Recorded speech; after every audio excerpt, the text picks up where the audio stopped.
Listen, Mr. Wordsworth, you're an anachronism, like a ghost from another time. I am nothing more than a reminder to you that you cannot destroy truth. You're a bug, Mr. Wordsworth, a crawling insect, an ugly, misformed little creature who has no purpose here, no meaning. I am a human being. I exist. And if I speak one thought out loud, that thought exists, even after I'm shoveled into my grave. Delusions, Mr. Wordsworth. Delusions, the Bible, poetry, essays, all kinds of calumnies to make you think you have a strength when you have no strength at all. You have nothing but spindly limbs and a dream, and the state has no use for your kind. Yeah? Well, we're gonna have to do something about that. This is RiverWestRadio.com, community-supported radio streaming live from Milwaukee, Wisconsin. I'm your host. My name is Michael Wordsworth, and welcome to Breaking Down the News, the show that presents the news highlights of the week, but with a twist. Breaking Down the News is more concerned in bringing you information that wasn't covered on the front pages. Headlines you don't want to miss, because not listening could be dangerous to your freedom, liberty, and health. And good afternoon. Welcome to Breaking Down the News. I am Michael Wordsworth on this Monday, June 11th, 2012. We're going to start off real quick. I'm going to try something experimental here. I'd like to call the City of Milwaukee Health Department. One moment.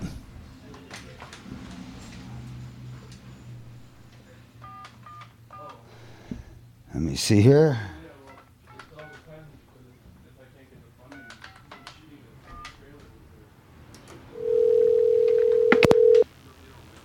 There we go.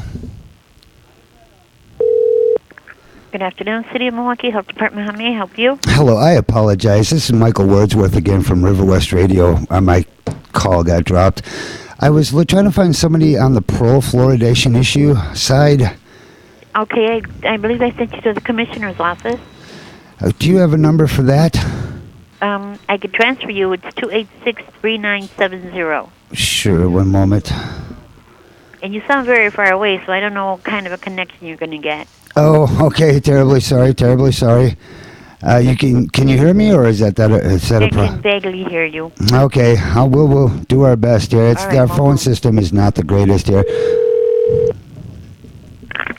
Commissioner Bevan Baker's office, Brandy speaking. How may I help you? Yes, is Commissioner Baker available, or could I make an appointment? I need somebody to come on record and speak on the parole fluoridation side of the issue that Milwaukee Alderman Jim Bowl just brought up, not too long ago. Okay, and you are calling from which organization, sir? RiverWestRadio.com. Okay.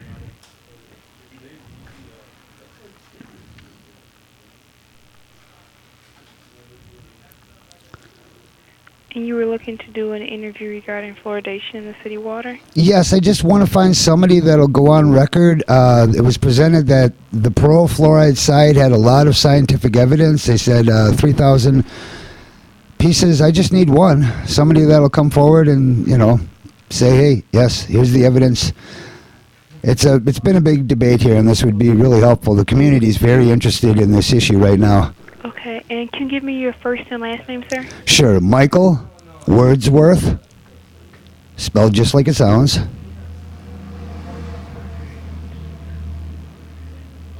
Okay, and what number can you be reached at? Sure, 414-935-2951. And what is your position with River West Radio? Investigative journalist, news talk radio host. And then, can I give you my email as well, please? Okay, hold on one second.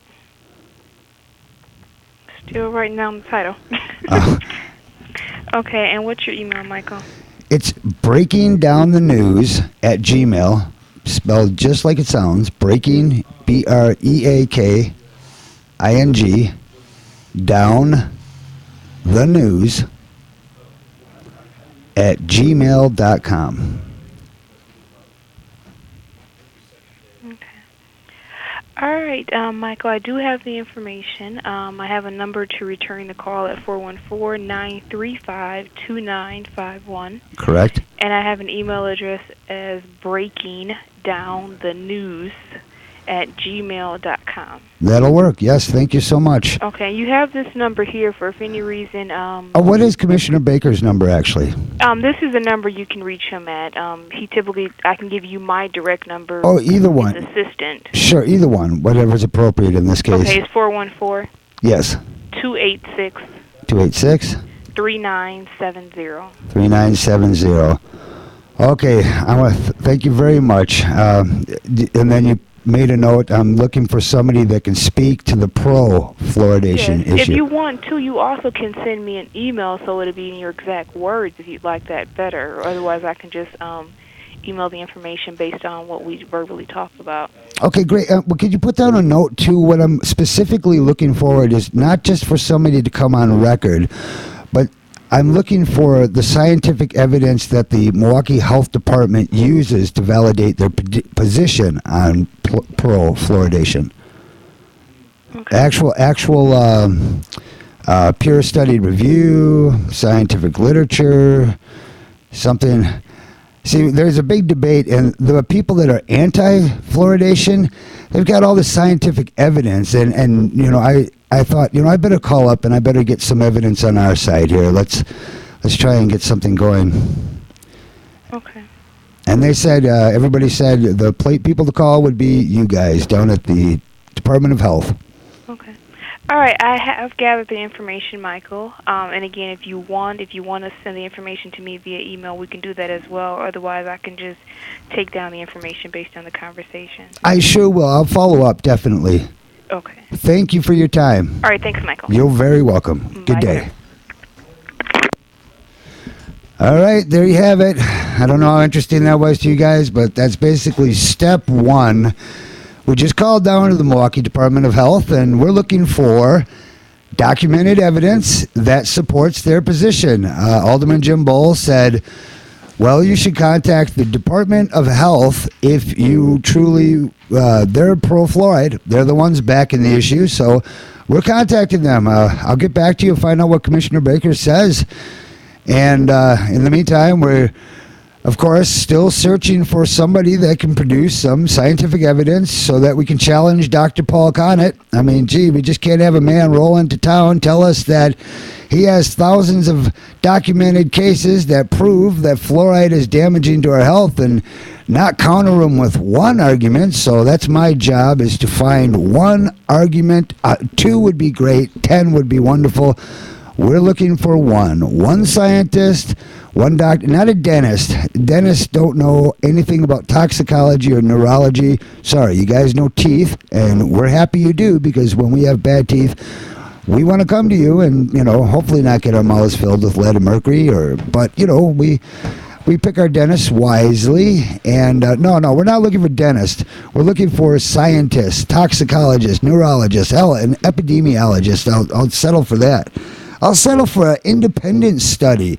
A guy working on his graduate in an attempt to... There's got to be somebody out at Marquette Dental School or toxicology at UWM, Marquette, MATC, UW-Madison. Please, anybody out there. In fact, any college in the country or the world, if you are working on your PhD and your particular topic or thesis, rather, is to prove that fluoridation works, and you have documented scientific evidence, please contact me, Michael Wordsworth, at Breaking Down the News. You can just go breakingdownthenews@gmail.com. That would do. I will get back to you so fast. I will have you on the air. I will interview you. I will go over your documented evidence step by step to prove that fluoride is good for the teeth. Now, it doesn't really matter at this point what I believe. A lot of people now know that fluoride is a toxic sedative, that fluoride is not fluoride. It's actually fluorosilicic acid. It's derived from aluminum and uranium mining, often has arsenic in it and radioactive isotopes, such as down in Texas. It's true. Just Google Texas finds radioactive isotopes in water. They couldn't tell where it was coming from. Now they know. Now they know it's from the fluorosilicic acid that's being handed in, put in the water. So that was big news down there in Texas. A lot of people were shook up and surprised on that one. in the meantime, we have a lot of really good news here. I can't say it's uplifting. Most of it's just frankly scary. Some of it's kind of interesting. We've got more shaking booms. I'm starting to feel like Art Bell here sometimes. I mean, we usually like to talk about things that are only documentable. However, every now and then it's good to mention strange and interesting things, such as, I believe it was last night, I'm not going to read the article, but there was a strange whirling light that was visible from Lebanon, Israel. Like 3 country states were able to view it. Thousands of people saw it. The theory is that it's actually a missile. Quite possibly is a missile that who knows why or what, but it had some sort of projected beam coming out of it, which made people, of course, think that it was a sign or a UFO. I doubt it is. I mean, personally, I don't believe that. You know why they're intelligent life? Because they don't contact us. But I don't know. Maybe our government has been in contact with extraterrestrials. I don't know. That's really not you got to turn into Art Bell. He's the one that covers that. He's got some great people on that show, and geez, millions of people tune into that. We're more about the local issues as they pertain to you across the country. Wisconsin had the booms. I don't know if any of you have heard of that, but there were these strange booming sounds that were waking people up in West Wisconsin. Never was figured out what happened. And then, now we've got a new thing in Indiana. They had similar booms. They don't know what's causing it, but these booms actually split their trees.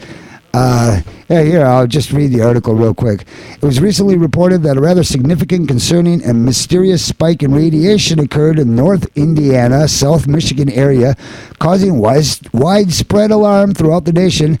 Not only are there reports of the radiation spike concerning in and of itself, but the appearance of military helicopters and aircraft, and Department of Homeland Security hazmat fleets is also generating some raised eyebrows. Well, it would look like a scene from E.T. with the helicopters coming and all those guys in the white hazmat suits, the little Geiger counters, coming through, and they're all breathing like Darth Vader. That would be scary. I mean, that would be scary just because, when you see those guys, you know enough to realize something seriously is wrong. These guys don't get suited up. Maybe it was precautionary. I don't know. I mean, as an investigative journalist, it's not my job to say. I can give you my opinion, but what does it matter? We all have opinions. I like to present to you the facts, sometimes as I see them, but mostly as they are. That's what because I'd rather face reality as it is than deal with something that isn't, living an illusion, living a lie. All right. For a little brevity and levity, we're going to switch to an interview with the FBI office. Very informative. As soon as that's done, I'll be right back and just pound out the rest of the world news today. Very interesting stuff. I'm Michael Wordsworth. Back in a minute. You're listening to RiverWestRadio.com.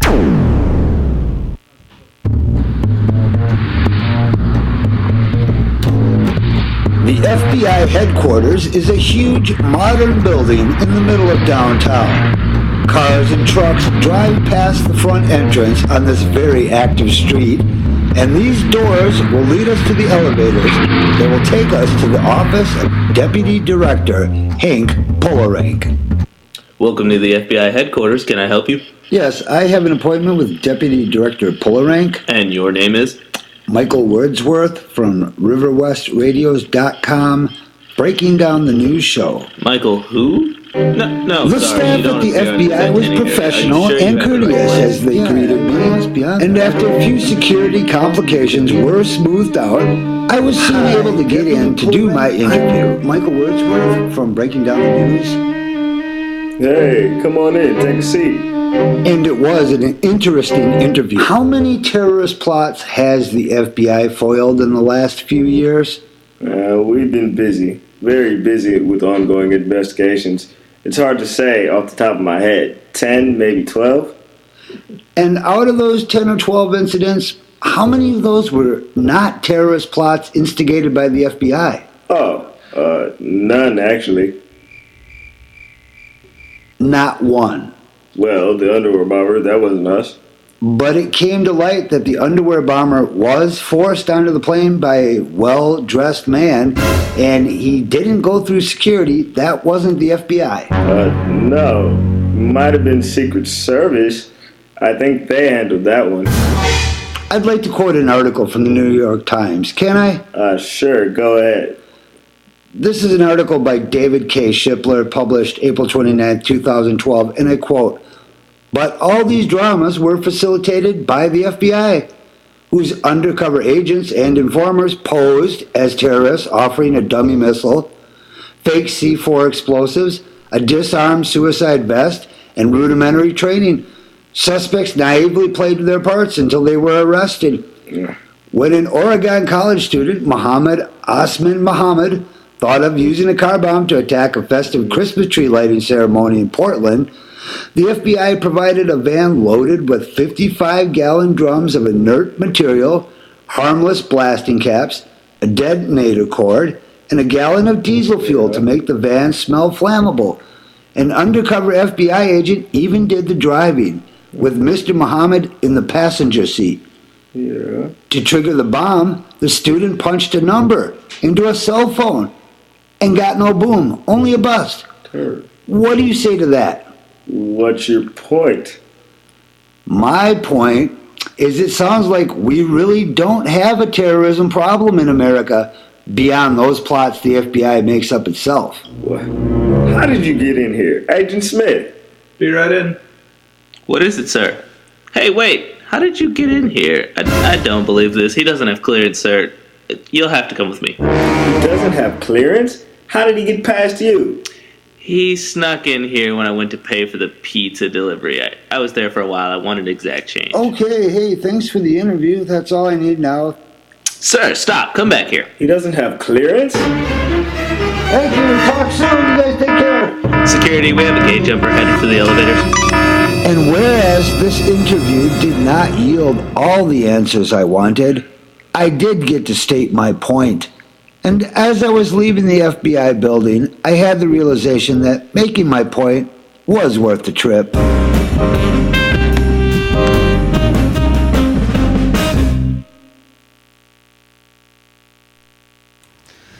All right, and that was the FBI interview. Very interesting stuff.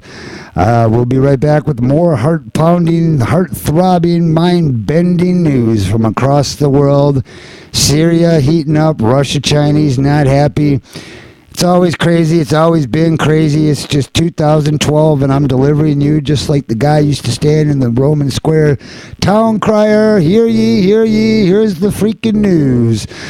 We'll be right back.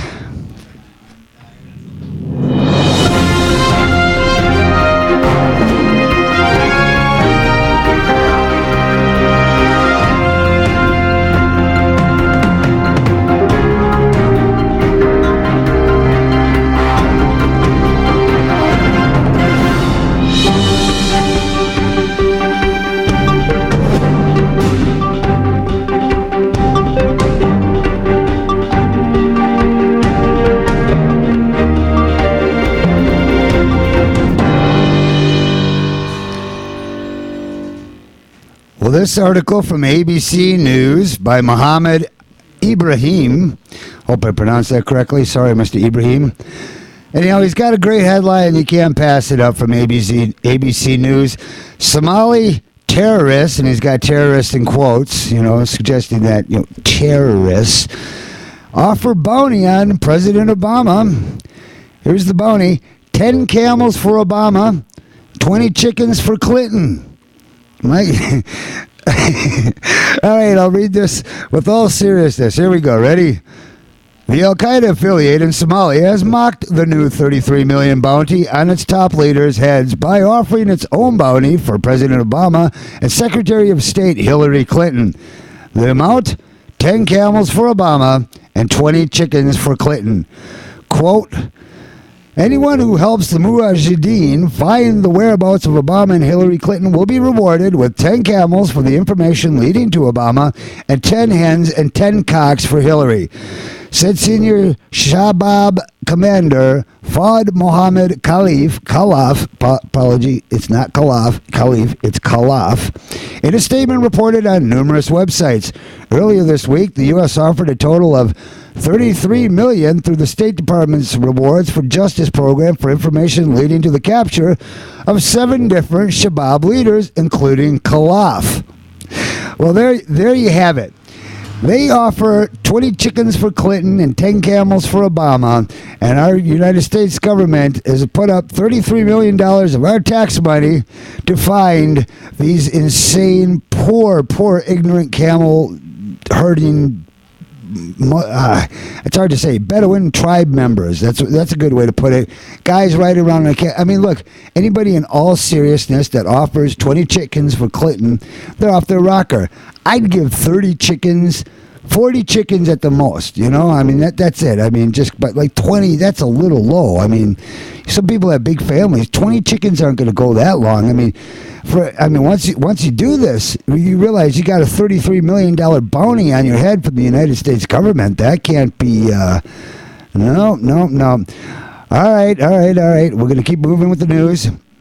Also in today's headlines, this article from Steve Watson, Infowars.com. Good job, Steve. June 11th, he's reporting another bogus study claims irradiating TSA body scanners are safe. You know those little TSA scanners that they got at the airports that you walk through? Of course you do. If you got on a plane, you couldn't avoid them. Try to opt out of them. They get a little squirrely on you. It's just, you could get groped. You could get cavity searched. God knows. You definitely watch your cash all over the place. All over the country, people are getting their money robbed from the TSA workers. Congressman, what was her name? Blackburn. She just reported that they're hiring pedophiles and whatever, child molesters. I guess it's the same thing, right? Well, anyhow, child porn watchers, something like that. Guys that were actually convicted for child porn. Anyhow, they're working for the TSA now, and that's all you need is just this goon squad at your airport. The whole point behind it has nothing to do with security. It's been proven by several people that you can easily get things in through security if you really wanted to. And why do you got to get on the plane? Why can't you just go? 911 is not going to happen like that again. It's just not going to work out that way. So here's this article from Steve Watson on the bogus study claiming body scanners are safe. A study that on the surface appears to be independent has claimed that there are no safety concerns regarding radiation firing body scanners used by the TSA in the nation's airports. However, the research is based purely on old data that was released by the federal agency itself. The LA Times reports today that the study, conducted by Assistant Professor of Biomedical Engineering Tally Gillett Schmidt of the Marquette University College of Engineering, hey, that's ours, it's Milwaukee people, has found that the scanners do not expose passengers to dangerous levels of radiation. Well, shame. That's from our own Marquette University alumni, Miss Schmidt, or Mr. Schmidt. I'm not sure if Tally is a guy or a girl. Yeah, you're selling us out here. The report by Schmidt, quote, new independent analysis found that the radiation levels are considerably lower than those of the other X-ray procedures, such as mammograms. Yeah, but how often are you flying? That's the thing. You get scanned. You go out for a cigarette. You get scanned. You come back in. You get scanned. You switch flights a few times. And Schmidt's findings are due to be published in the Medical Physics Journal next month and will surely be lauded by the TSA, which has sought to fend off constant criticism from concerned scientists and experts who have warned that the radiation from backscatter scanners subjects passengers to an increased risk of cancers.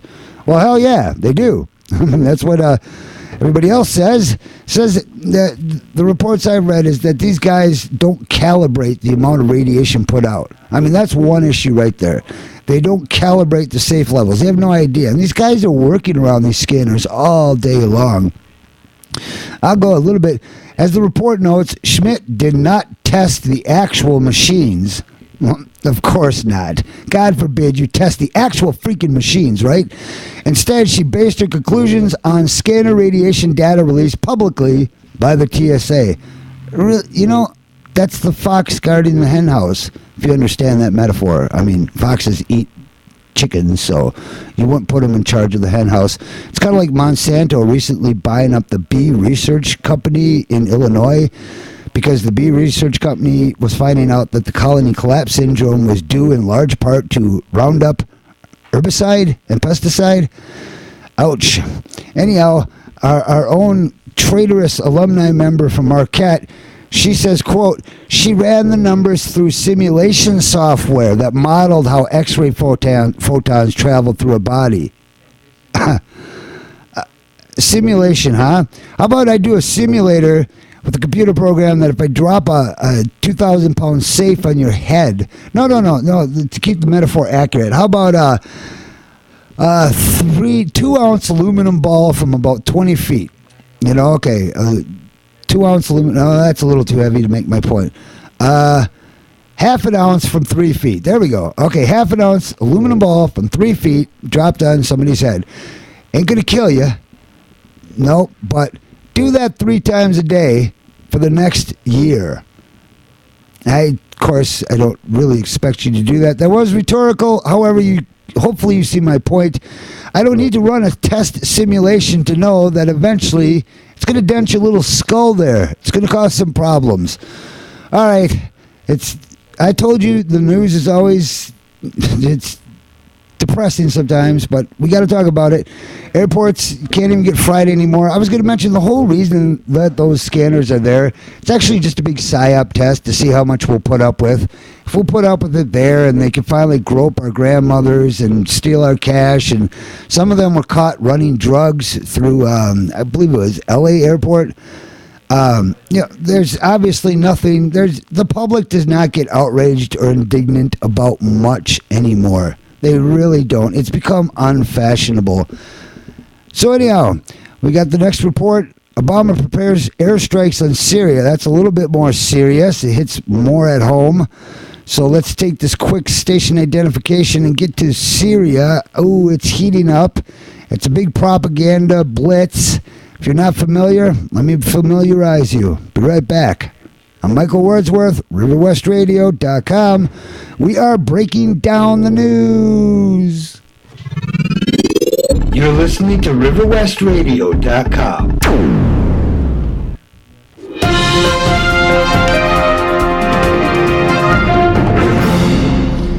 And we're back. Report, Obama prepares airstrikes on Syria. Russia's climb down set stage for regime change. This article by Paul Joseph Watson, Infowars.com, on Monday, June 11th, 2012. President Barack Obama has told the U.S. Navy and Air Force to prepare airstrikes on Syria as part of a no-fly zone that will be enforced with the aid of British and French military power, according to a report. Quote, their mission will be to knock out Assad's central regime and military command centers so as to shake regime stability and restrict Syrian army and air force activity for subduing rebel action and wreaking violence on civilian populations, reports the Israeli intelligence outfit Debka file. All right, let's just get to the basic facts. Does it really matter, America, if we know the facts? I mean, of course it does, but do you really care? Well, why don't I just tell them to you? Here's the deal with Syria. They are attempting to convince the American public that Bashar al-Assad is a brutal dictator. You should be already familiar with this routine. It's kind of like when the police say up against the wall. You know the routine, right? Well, it's the same thing. Spread your legs because you're getting it again.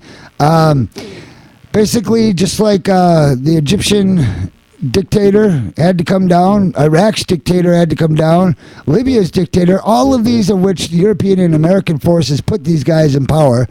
If you guys knew history, you'd know that much. Well, they're moving their sights to Bashar al-Assad in Syria. They say this guy's an evil, brutal dictator and he needs to be brought down. Do you care? Nah, probably not. You don't know where Syria is. Is this going to be a problem? It really can be. Russia and China, they don't like the idea. I mean, basically, they see America destabilizing the Middle East in a preemptive attempt to set up for World War III. What? World War III? Yeah, a lot of you know. It's coming. Why is it coming? It was predicted years ago that it would happen. It's almost like ever since we were kids, we've just been waiting for it. And in the end, it's a self-fulfilling prophecy. We never had to go down that road, but we needed enough people to be informed, educated, and active to stop it. And that's just not the case. So we're all going on a little global ride here real soon. It's going to be not so fun, but we're going on it. So having threatened military action for months, the United States was apparently encouraged by the fact that Russia is once again backing down from its harsh rhetoric and indicating that it will not oppose the toppling of President Bashar al-Assad. After having intimated that Russia would support Syria via indirect military means if NATO powers launch an attack. Ooh, that could get interesting. Can you imagine that? It'd be like worse than Afghanistan. Foreign Minister Sergei Lavrov said Saturday that Russia, quote, will be only glad to support such an outcome. The ousting of Assad suggesting Moscow has softened on the idea of regime change in Syria. The likelihood of military intervention has been brought forward by reports that opposition rebels are planning to use chemical weapons and then blame the atrocity on Assad's regime. Hey, that sounds like that's standard. That's very standard for America. Our foreign policy tends to be lie, cheat, swindle, whatever it takes. Demoralize the troops, demoralize ourselves. Rebels attempted to stage a similar false flag recently when British Channel 4 reported Alex Thompson was purposely led by rebels into a trap where it was hoped he would be killed by government troops and his death used as a propaganda stunt. Hostility towards Syria from the international community has intensified in recent weeks, particularly after the recent massacre in Hula, which was blamed on Assad's forces, despite the fact that eyewitnesses in Hula said opposition rebels were responsible for the slaughter. Opposition rebels were responsible for the slaughter, which killed 108 people, mostly women and children. It's just like in Libya. I mean, you've got known Al-Qaeda leaders and militia working. They helped overthrow Colonel Gaddafi in Libya. And on the east end of Libya now, I don't know if they're still doing it, but it was reported they were flying their black Al-Qaeda flag, the flag of Muslim extremists that were basically, these poor bastards were recruited by CIA members and funded by them because it's our own private opposition force. It's whoever the global banksters need the Al-Qaeda to be. They're there for them so that you American people that don't know what's going on, so that you can be easily misled into giving up your money in any direction. That's why you're losing everything. That's why the Democrats, I saw, they tried very hard to get our Governor Walker out of office here, and that wasn't floating, didn't happen. It's a loss of political will, but that's another story. Don't want to get into that. The same humanitarian bloodbath inflicted on Libya, which went from the most prosperous country in Africa to a sectarian nightmare ruled by brigades of armed thugs, now awaits Syria unless the likes of China and Russia back up their rhetoric with any real action, a scenario that is becoming increasingly unlikely each day. There you go. We're going to have more information on that as it develops. I'm back in 2 seconds.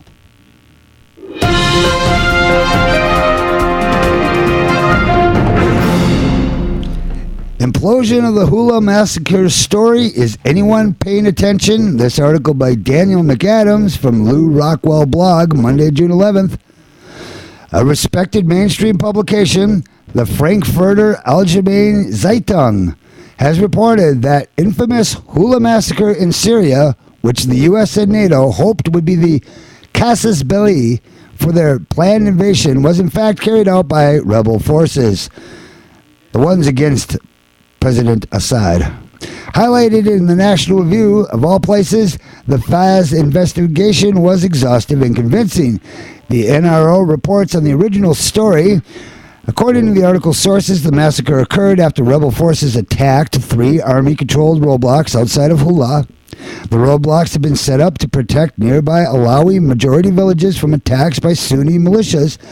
The rebel attacks provoked a call for reinforcements by the besieged army units. Syrian army and rebel forces are reported to have engaged in battle for some 90 minutes, during which time dozens of soldiers and rebels were killed.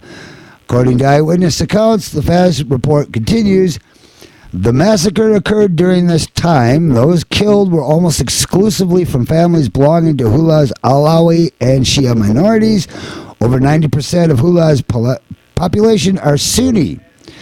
Several dozen members of the family were slaughtered, which had converted from Sunni to Shia Islam. Let me just back up for those of you that are not familiar with these different Muslim sects. Shia and Sunni, I guess the easiest way to explain it, Shia is often used to be spelled Shiite, but they're not actually Shiites. That's an Anglo-American term. Shia, that's what they address themselves as. It went like this. Saddam Hussein's people in Iraq were Sunni Baathists. The people, Persians from Iran, which are not Arab at all, I know they're not all Arab over there, just in case you didn't know that. The ones in the old Persia, now called Iran, they're Shia. And so you basically have populations of Shia and Sunni divided throughout the entire Middle East. And in this particular case, they live in peace for the most part, but occasionally this comes up as an issue, especially when they get played by the Anglo-American Empire. Well, for weeks, alternative media analysts and even eyewitnesses have been poking enormous holes in the suspiciously convenient Western narrative that Assad's forces slaughtered the villagers, cutting and killing at close range. No one paid attention as usual. Hey, maybe it's good, actually. I mean, maybe the fact that the majority of you out there don't pay attention is actually helping today. I just realized that because they work really hard to put out this propaganda, but it doesn't work if you're not paying attention. So I guess provided you eventually look into an issue when it comes down and don't believe just the propaganda, everything will be okay, but it doesn't work like that either. So what are you going to do? Oh, well, for the NRO, piece continues with a fascinating story from a Christian monastery in the vicinity. Basically, this Mother Agnes Miriam, she cited the case of massacre in the Khalidia neighborhood in Homs. According to an account published in French on the monastery's website, rebels gathered Christian and Alawi hostages in a building in Khalidia and blew up the building with dynamite. Oh, that's awful. Then they attributed the crime to the regular Syrian army. Well, that's even worse. I mean, the rebels blow up these women and children in this place, massacre them, and then say the Syrian army did it. I guess win at all costs, huh? Doesn't really matter. What if it was our children? I guess it is. I mean, they're getting hurt too by this. Not so much directly at this exact moment, but we're all connected here on this globe. It's the way it is. So a few things to consider in light of these dramatic developments. Number one, Western governments and media blame the Assad government immediately and without evidence, pushing condemnation through the UN Security Council without delay to take advantage of the horror and outrage. An astute observer, James Jotras, predicted a month before the Hulah deception. He said, watch for staged atrocity to trigger NATO action in Syria. Somebody was on top of this. He must have got word of it. Number two, the Assad government was telling the truth when it said that Syrian forces did not commit the massacre. According to the regime change narrative, the regime to be changed must be immediately and totally discredited so that nothing it claims is to be believed. Even some alternative and anti-war sites painstakingly repeated regime change propaganda about the horrors of the Assad regime, repeated with particular venom by those who 6 months earlier could scarcely find Syria on the map. The question is now, if they were telling the truth about Hulah, what else have they been telling the truth about all along? Could it be that the democratic Gulf states of Saudi Arabia and Qatar are indeed played a dirty and destabilizing game? How about Israel, which stands to benefit enormously from the downfall of Iran's closest ally in the region? Today, a senior Israeli minister accused the Assad government of genocide and urged the international intervention to overthrow the regime. Not to be outdone, Netanyahu added that it is not only the Syrian regime undertaking genocide, also Iran. Iran, through its proxy Hezbollah, is guilty. Some might mention a slow-motion genocide resulting from Israel's policies in the occupied territories, but that would not be polite. Okay, let's remember about this issue. Point number 3. UN Secretary General is, as was his predecessor, a mere tool of the U.S. and Western governments who pay his salary. Though he is supposed to be a neutral party, he is clearly and unreservedly repeating Western regime change propaganda. Number 4. U.S. Ambassador to the United States, Susan Rice, is a psychotic, bloodthirsty monster who deserves to be jailed as a war criminal. When the Syrian government denied responsibility for the Hula massacre, Rice, with no evidence, immediately dismissed the denial as a blatant lie. Rice and her evil partner, Samantha Power and Hillary Clinton, are hell-bent on ensuring that left-wing interventionism is as bloody and destructive as its right-wing counterpart, even if they call it humanitarian. It's a humanitarian war when the Democrats do it. Alawi and Shia minorities do not count as human to the likes of Rice, Hillary, and Powers, so they are not entitled to the same human rights protections. Wow, see, that's why it's humanitarian. They are standing in the way of progress by continuing to live so that their destruction is all for the greater good. Syrian government responsibility for Hula was a lie. It was, in fact, a provocation by the rebels to get the Libya-style foreign intervention they need to overthrow the government. Will anyone listen now that a major mainstream outlet has reported it? Yeah, I mean, who did report that? Well, I guess this is the Frankfurter Allgemeine Zeitung. It's not exactly, or FAZ for short. It's not exactly mainstream for us. That's okay. It's okay. It's as close as we're going to get to the mainstream, though, isn't it? All right. When we come back, the tensions mount as European leaders scramble to avert Spanish banking collapse. The ongoing look into Spain's Bankia. Bankia has been on the ropes, not doing so well. Spain's fourth largest bank.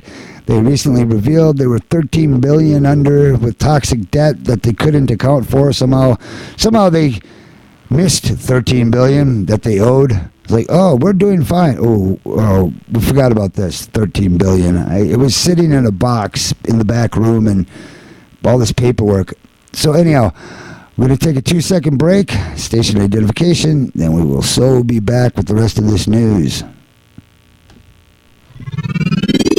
You're listening to RiverWestRadio.com.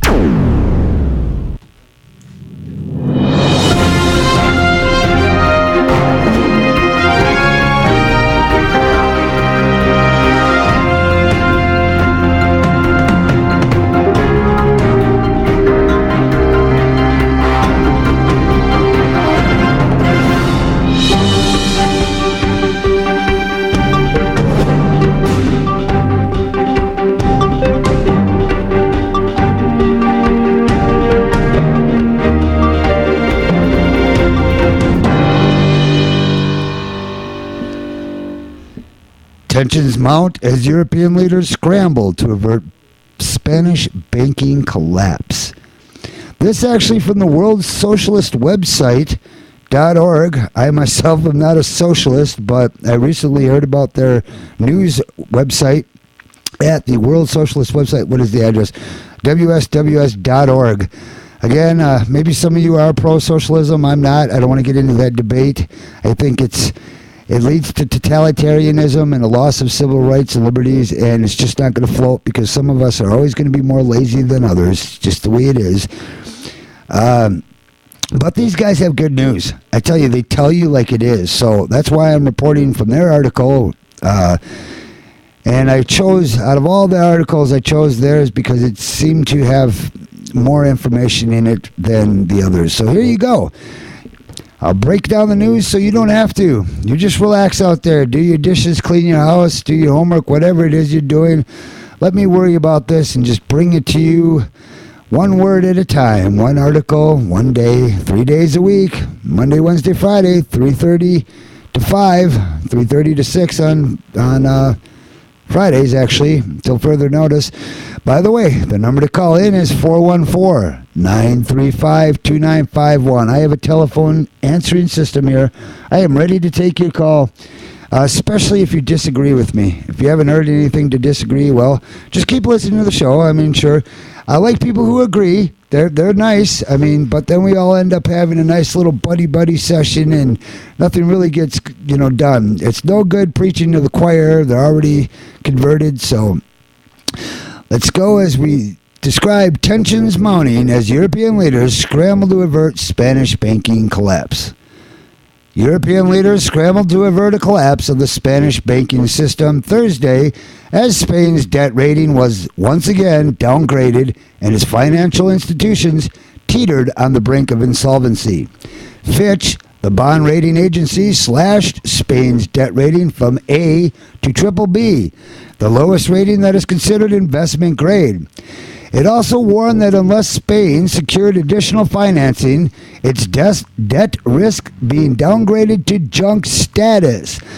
The Financial Times reported Wednesday that European officials were working on a bailout of the Spanish banks. The newspaper reported that despite calls for a direct European Union bailout of the troubled banks, this option has been ruled out. Instead, the funds would most likely be channeled through the Spanish government or its Bank Rescue Fund. In its downgrade announcement, Fitch estimated the cost of repairing the country's banking sector at between 60 billion euros and 100 billion euros. Ouch, that's 75 to 126 US billion. The Financial Times reported that the bailout discussions are on the order of 80 billion euros. Ow. The newspaper said the bailout would be tied to less intrusive fiscal and external monitoring requirements than those given to Greece and Portugal. This reflects concerns that, given Spain's much larger size, a crippling bailout like that in Greece could drag all of Europe down with it. It also reflects fears that a Greek-style bailout with sweeping new austerity demands and the de facto trashing of Spanish sovereignty could provoke mass popular resistance and destabilize the right-wing government of Spanish Prime Minister Mariano Rajoy. Rajoy has called on the Eurozone countries to prop up Spain's banking system. Yeah, of course he did. As it is unclear whether Spain can raise the funds necessary for the 19 billion euro bailout, requested last month by Bankia, the country's fourth largest bank.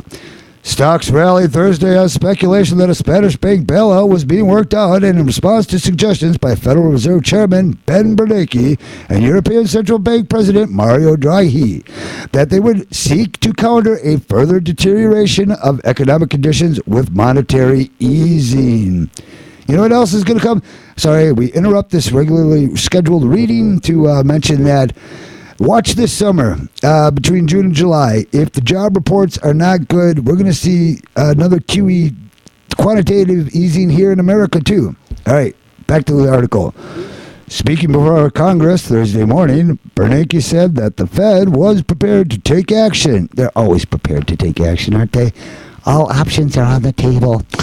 Yeah, all the time. We're just ready to freaking nuke anybody, aren't we? Don't mess with us. We're America. Sorry. Speaking before Congress Thursday morning, Bernanke said that the Fed was prepared to take action at its June 19th and 20th meeting, adding that, at this point, I really can't say anything is off the table. There it is. There's the off-the-table comment. All right, no, I wasn't going to digress. I'm sorry. I'll continue reading the article. Here we go. With the economic downturn spreading to Asia, the Chinese central bank cut its benchmark interest rate Thursday for the first time since 2008. The country's growth rate fell to 8.1% in the first quarter of the year, down from 10.4% in 2010. Recent data has hinted that the Chinese economy is on track for even slower growth in the second quarter. Oh, that's not good news for us, people. The Chinese rate cuts also contributed to a rally on Asian and European stock markets, with the FTSE All-World Index rising by 1%, its biggest increase since December. Earlier Thursday, the Spanish Treasury successfully sold $2.07 billion in bonds. That's not going to really get you anywhere. But at higher interest rates than the previous debt issued in April. The Spanish government recently released figures showing that 100 billion euro in capital had left the country in the first quarter. Pressure mounted for assistance to Spain's banks amid a continuing stream of bad economic news. Greece's unemployment rate rose to 21.9% in March. That's up from 21.4% in February. The country's statistics office reported Thursday. This is up 15.7%. Yeah, like you can't do math. Anyhow, it's up. The unemployment rate in France hit 10% in the first quarter of the year, up from 9.8% in the previous quarter. Any deal that may be reached between the various European powers to prop up the Spanish banking sector will be a stopgap improvisation that, like all the other previous measures, fails to address the underlying problems and paves the way for the next eruption of the crisis. Meanwhile, tensions between the major European powers are growing. UK Prime Minister David Cameron traveled to Berlin Thursday to urge Germany Chancellor Angela Merkel to support stronger measures to avert a breakup of the EU. Cameron has called for an increase in the EU bailout fund, lower interest rates, and the pooling of debt across the Eurozone through Euro bonds. For example, debt jointly issued by all the countries that share the euro.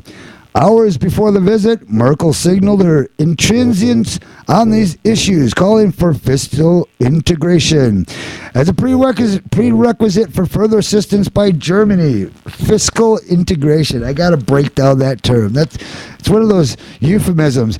Basically, give us your stuff, man, or we ain't giving you the money. No, wait, I got to do that with a German accent. You will give us up your stuff, or we will take your country by force. Oh, wait, they already did that once in World War II. Oh, well. Anyhow, by this, Merkel means turning over budget authority and political decision-making in Europe to the EU, which will push for deeper budget cuts and other social attacks on the working class throughout Europe. Yeah, see, that's how they do it. They just want you to give up your power.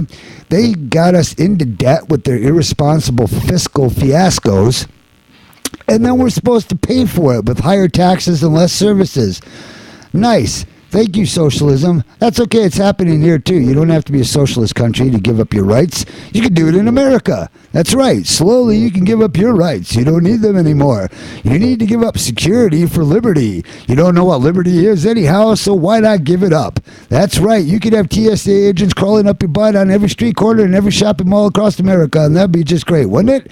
That's right. Go down to the beach, get hassled by TSA workers. Anyhow, back to the article. This was summed up in a comment in the German daily Süddeutsche Zeitung, which made clear that the basic content of Germany's policy is for European countries to hand over their sovereignty and control of social policy to the EU, and thus to Germany, because we know that Germany will be accomplishing with Bankkrieg what it could not do with Blitzkrieg. Halila! Oh, sorry. I thought we won that war, actually. I really did. And then Operation Paperclip, we brought over all those Nazi scientists. That wasn't a good move, was it? The evil just kind of spread here, and I guess now we're the new Nazis. Hey, there's something to disagree with. Is America the new Nazis? The number to call in is 414-935-2951. You let me know. I'd like to hear from anybody out there. That'd be great. The growing conflicts within the ruling circles over how to respond to the European crisis have deeply worried leading bourgeois commentators. Oh, now we're pissing off the bourgeois now. The comment published Tuesday in the Financial Times by Martin Wolf, entitled "Panic Has Become All Too Rational," is a striking example. Wolf warns that the West is in a contained depression and that the forces of another downswing are building, above all in the Eurozone. Meanwhile, policymakers are making huge errors. You know what? I agree with Mr. Wolf here. He's absolutely right. The West is in a contained depression and that forces for another downswing are building.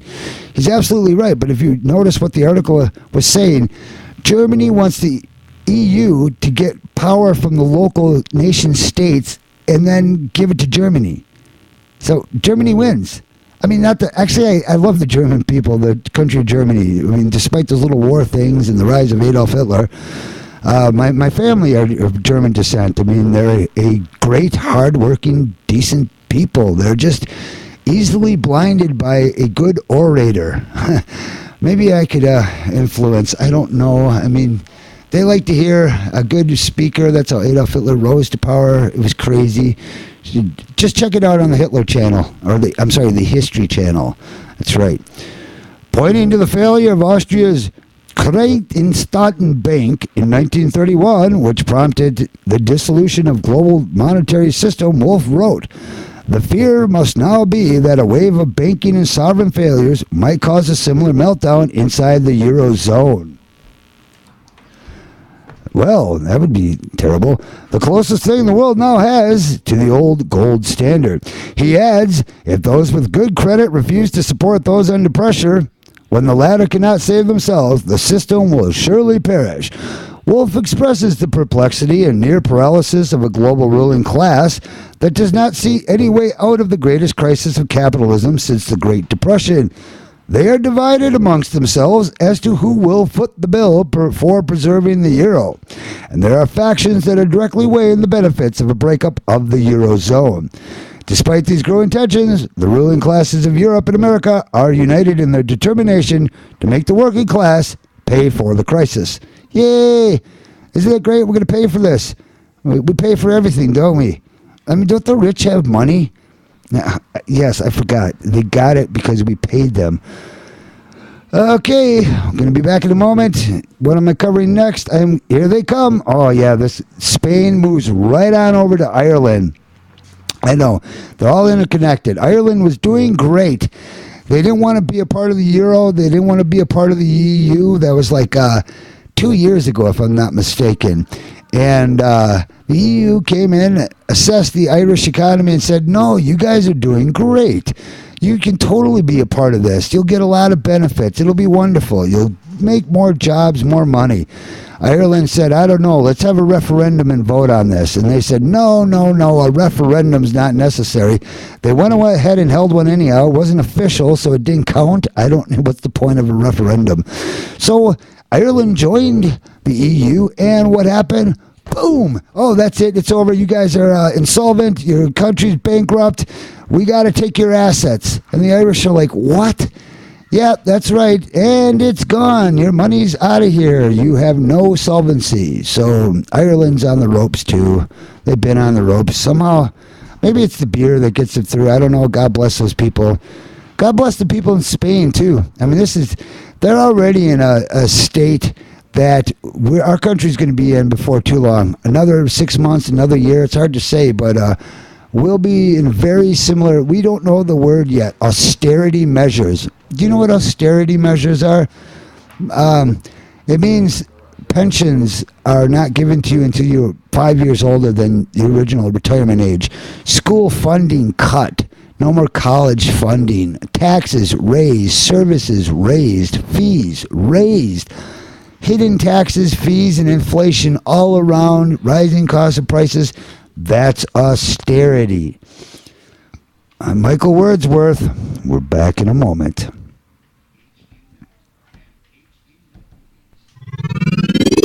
You're listening to RiverWestRadio.com.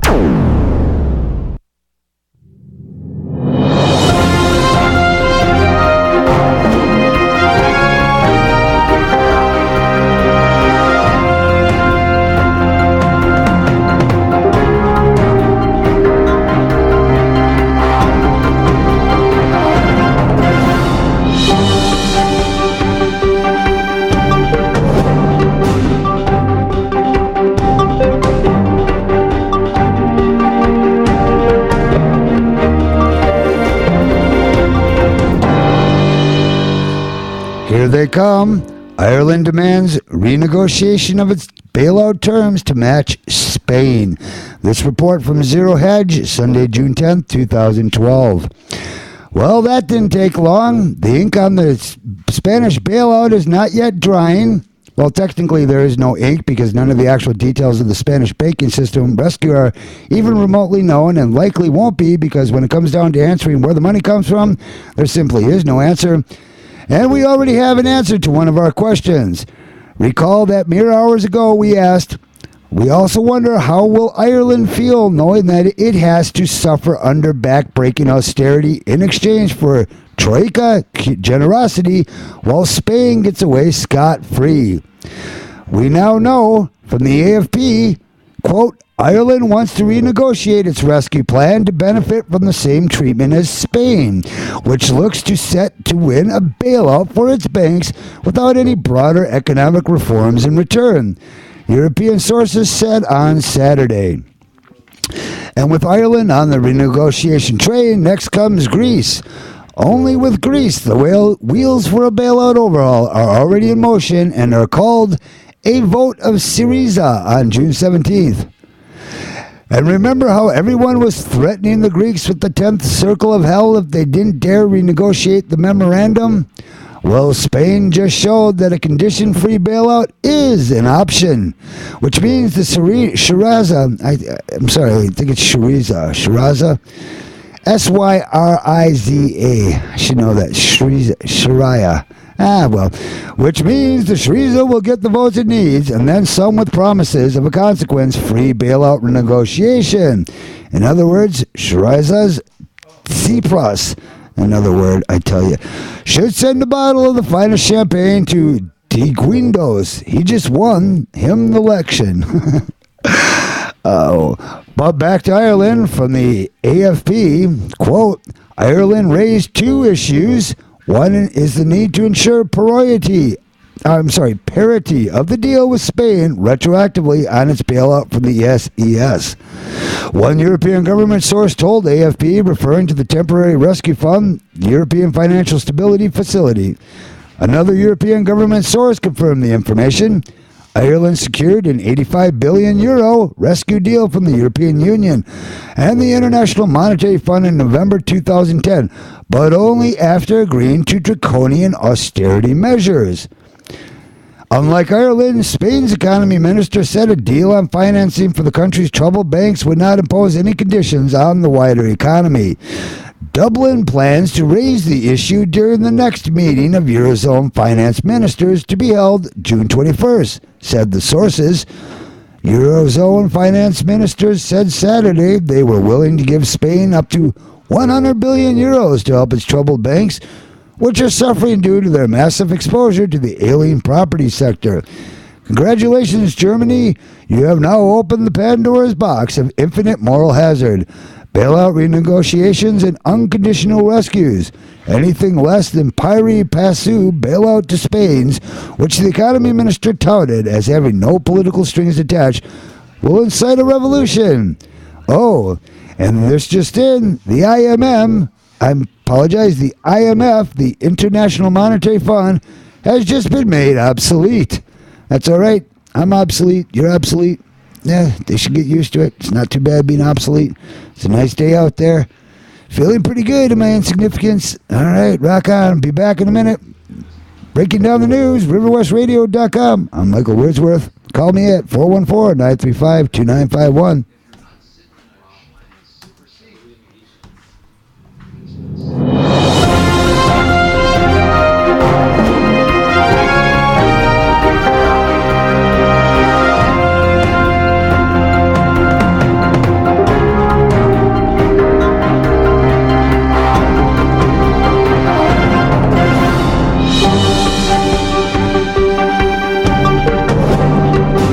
Greece, Spain, near chaos and economic collapse? It's true.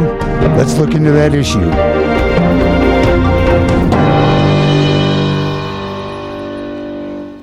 Europe's economies have been on a fiscal collision course for years. What with more people taken from the various social systems around the continent than paying into them. But Greece and Spain are probably the closest to the abyss, economists warn, and are liable to plunge off the cliff any day now. In Athens, where elections on June 17th will decide the country's place in the Eurozone and maybe its future as a viable nation. The choices are not good. Voters and politicians must decide to accept painful, deep austerity measures aimed at reducing the country's massive debt or dropping Euro's shared currency. But so far, the only thing certain about Greece is its paralysis and indecision, both characteristics of which could plunge into chaos and calamity any day now. Quote, evidence of a state tottering on the edge of complete dysfunction is apparent everywhere in Athens, says a report by the Economic Times. Another quote, traffic signals work sporadically. A sign giving the shortened hours of one of the world's great museums, the National Archaeological Museum, is haphazardly taped to the door. Police officers in riot gear patrol the perimeters of the universities, where a growing population of anarchists, disaffected young people, and drug addicts congregate in communal hopelessness. Living in hell. Worse, perhaps, is the fact that most Greeks don't have any idea where they're headed as a nation. Nearly half, 48% of all Greeks under the age of 24, are unemployed. Some Greeks are describing life there as hell. It's sheer hell. And most Greeks realize that for the foreseeable future, life in their country will remain that way. There is no good solution to the current crisis. Austerity will damage us for years to come, and so will the return of the drachma. Either way, it will get much worse before it gets better, one Greek told ET. Spain, meanwhile, is not in much better shape. By the second week of June, International Monetary Fund officials were predicting Madrid would need 40 to 100 billion euros injected into a number of banks just to remain solvent. As Spain's fiscal crisis worsens, analysts expect the government to ask the Eurozone for assistance to help recapitalize its depleted banks. Reuters reported, bringing to the number 4 of Eurozone countries to seek assistance since the continent's debt crisis first began. As in the case of Greece, Spain's immediate future also looks bleak. In conducting a study on how much capital Spain would need, the IMF assumed that the Spanish economy would contract by 4.1% in 2012 and by 1.6% in 2013. Unemployment would climb to 26% by the end of 2013, and that real estate values would decline by an additional 24%, according to a Reuters report. Where it all began? Where did it begin? How did once vibrant European economies get in such bad shape economically? A number of economists believe the problem all started when the 16 European nations all began using the same currency in 2002. Quote, the shared use of the euro caused interest rates in Spain and Ireland to plummet, while the housing market continued to grow at an astonishing rate, writes consultant and political scientist Hugh Barnes. The price of homes increased, and many homeowners borrowed large amounts from banks that they could not afford to return, all of which created considerable instability in the banking system. Financial pundits, government leaders, and banks were forced to face the fundamental reality that financial institutions cannot function if the debtors stop paying them. Europe's debt crisis will only get worse. There's no way to avoid that. But before you worry too much about that continent, consider the U.S. debt is also spiraling out of control, and that our politicians, like those in Europe, seem incapable of stemming the fiscal hemorrhaging. I'm Michael Wordsworth, reporting on Greece and Spain. End of peak oil, 200-year supply of oil in one single shale formation. There is plenty of oil, and even the global elites can't hide it anymore. This article from A.M. Frayed, Infowars.com on June 8th. Recoverable oil in Colorado, Utah, Wyoming, about equal to the entire world's proven oil reserves. The Green River Formation, an assemblage of over 1,000 feet of sedimentary rock that lies beneath the parts of Colorado, Utah, and Wyoming, contains the world's largest deposit of oil shale. USGS estimates that the Green River Formation contains about 3 trillion barrels of oil. At the midpoint of this estimate, almost half of the 3 trillion barrels of oil would be recoverable.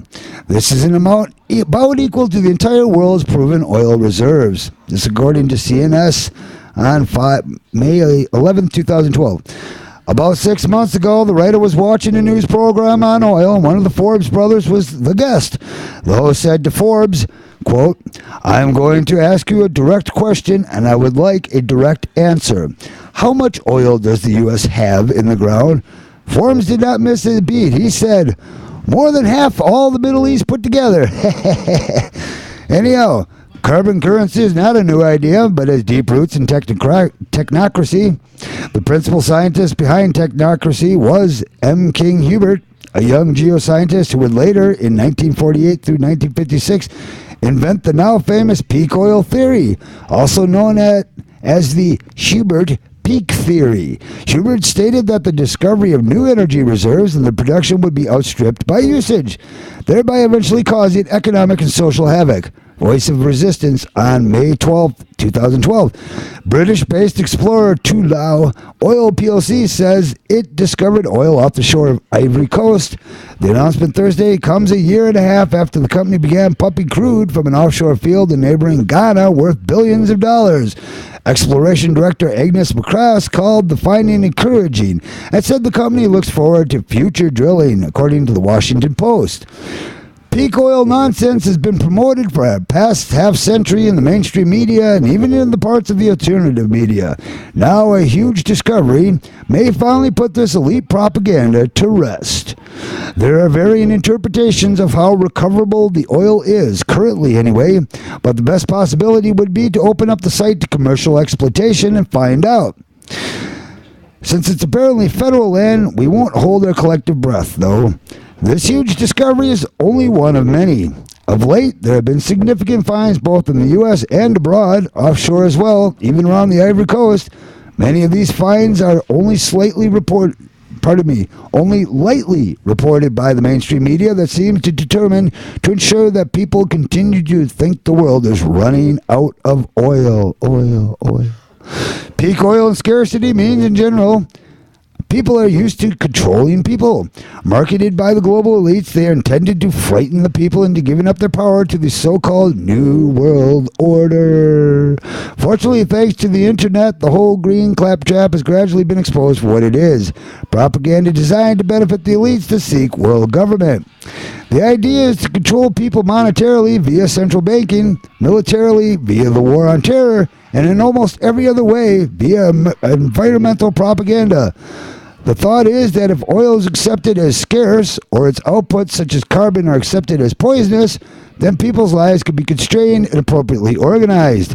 To the elites, every problem looks like a nail and every solution is an international one. And they would use a hammer. No doubt Peak Oil's founder M. King Hubert shared this perspective. Hubert was also the force behind technocracy, the idea that scientists and intellectuals ought to lead society within areas of their expertise. That peak oil should have been discovered by M. King Hubert ought to raise red flags. Here's a fellow who believed in top-down dictates of those big brains who knew best.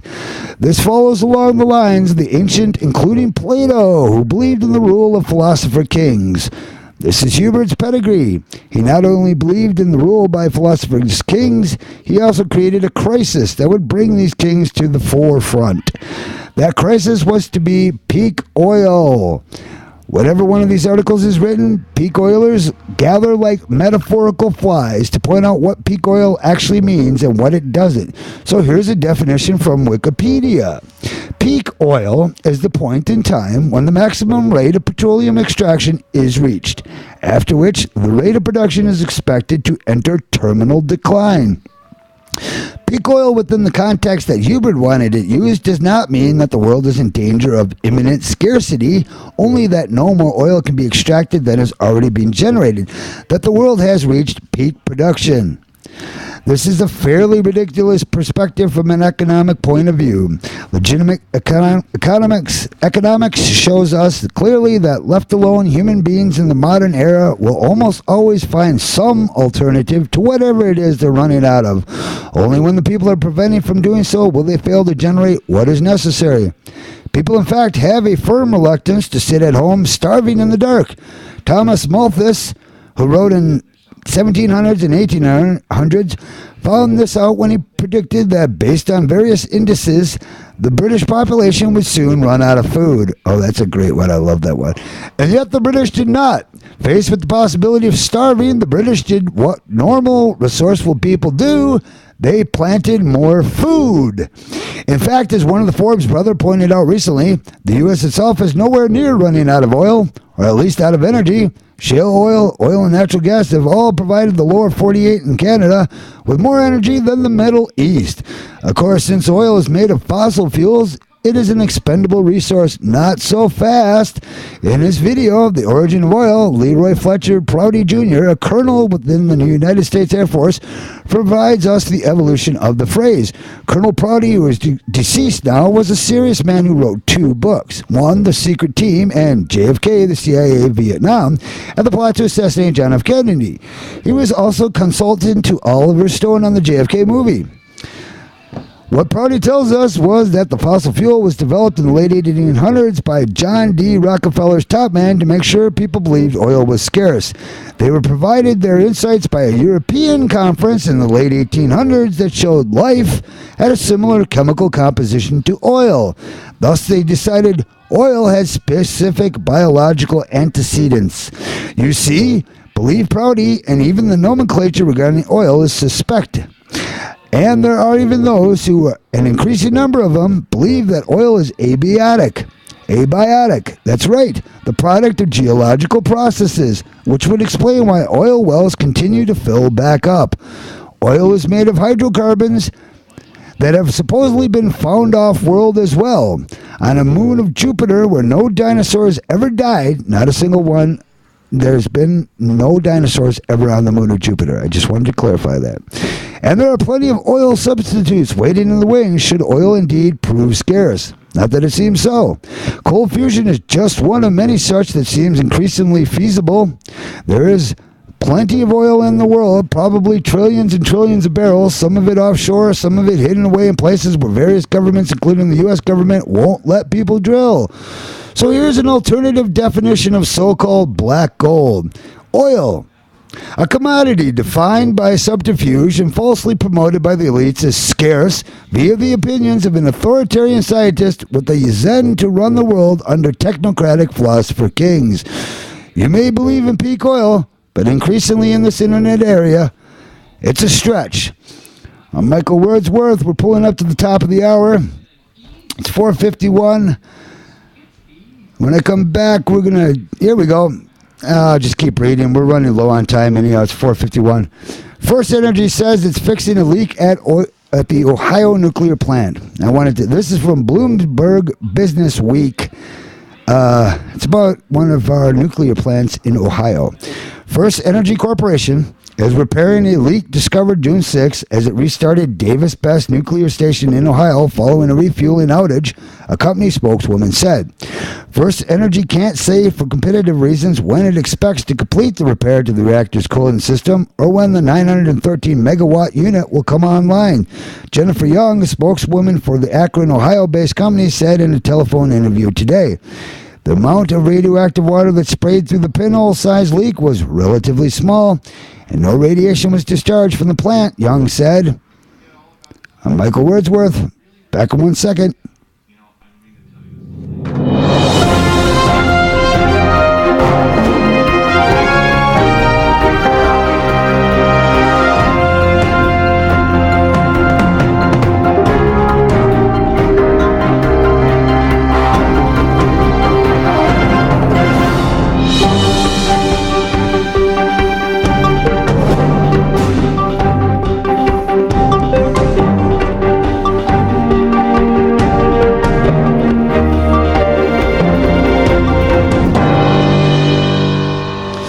The real reason for America's Southeast Asian projection, radiation of Northern Hemisphere. This by Wayne Madsen, The Information Underground, June 10, 2012.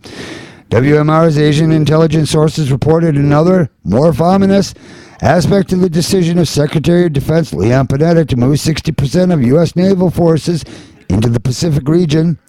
Panetta announced in a speech at the Shangri-La Dialogue Defense Conference in Singapore that most of the Navy's littoral combat ships, submarines, cruisers, and destroyers will be deployed in the Pacific. In addition, new U.S. Marine bases are being established in Australia.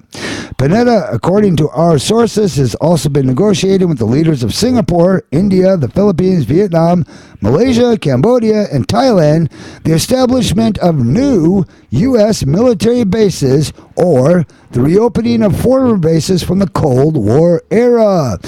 The latter includes Subic Bay in the Philippines, Utapao Air Base in Thailand, and Cam Ranh Bay in Vietnam.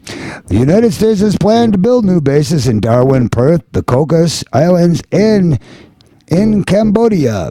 The United States Compact of Free Association with the Republic of Palau gives Washington the right to establish military bases in that southern Pacific nation, an option that the Pentagon appears to be close to invoking.